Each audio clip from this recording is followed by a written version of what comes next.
Apheresis is a medical procedure that involves removing whole blood and separating the blood into individual components so that one particular component can be removed. The remaining blood components then are reintroduced back into the bloodstream.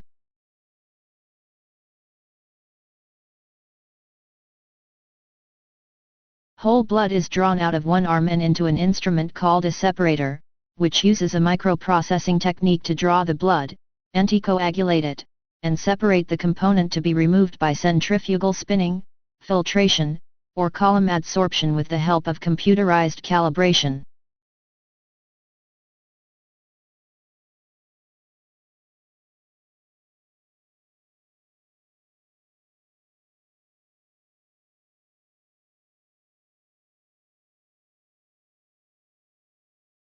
Apheresis vs dialysis.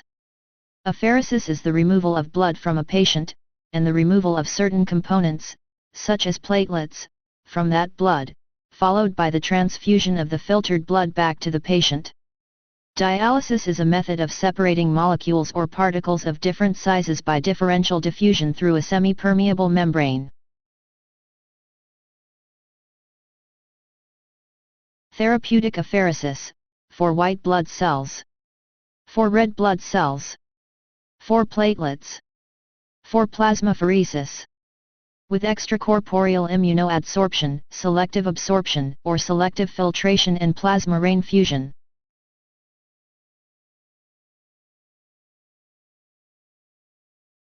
The cells to be removed are collected while the remainder of the blood is recombined and returned to the patient through a tube and needle in the other arm. Plasmapheresis is the isolation of the plasma from the blood. Plasma exchange isolates, discards, and replaces the plasma with a substitute fluid, like albumin. Report 36516 for extracorporeal selective adsorption or selective filtration, such as dextran sulfate cellulose columns to selectively remove low-density lipoproteins, with plasma reinfusion.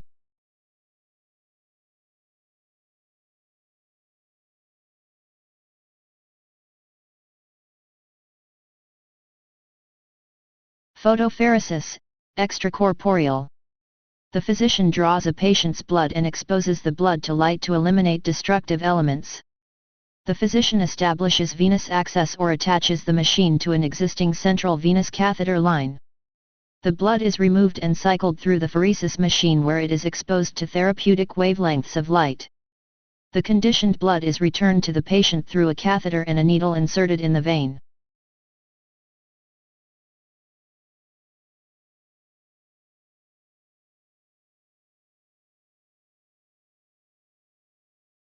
Removal of lung, pneumonectomy. With resection of segment of trachea followed by bronchotracheal anastomosis, sleeve pneumonectomy. The lung and a segment of the trachea are removed through the wide chest incision. The trachea is sutured to the main bronchial tube of the remaining lung in the other half of the chest.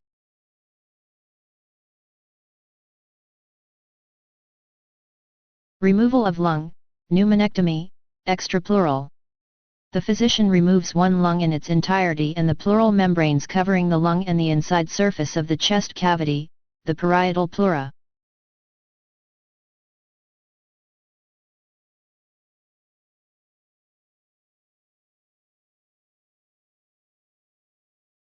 Removal of lung, other than pneumonectomy, single lobe, lobectomy.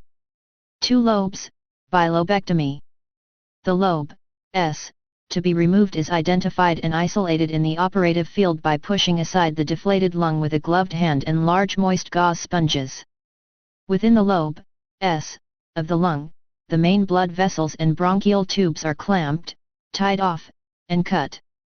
The lobe, S, is removed through the wide chest incision.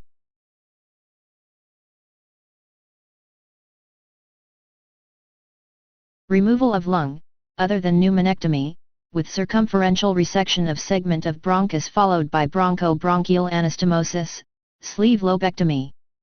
The physician removes a portion, lobectomy, bilobectomy, or segmentectomy, of one lung and repairs a bronchial tube that has been partially resected.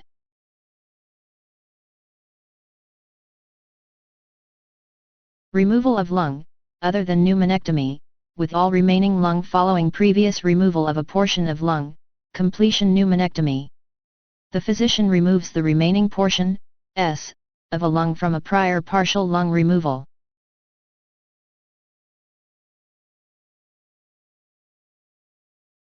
Obliteration. Obliteration means to remove completely, a body organ or part, as by surgery, disease, or radiation.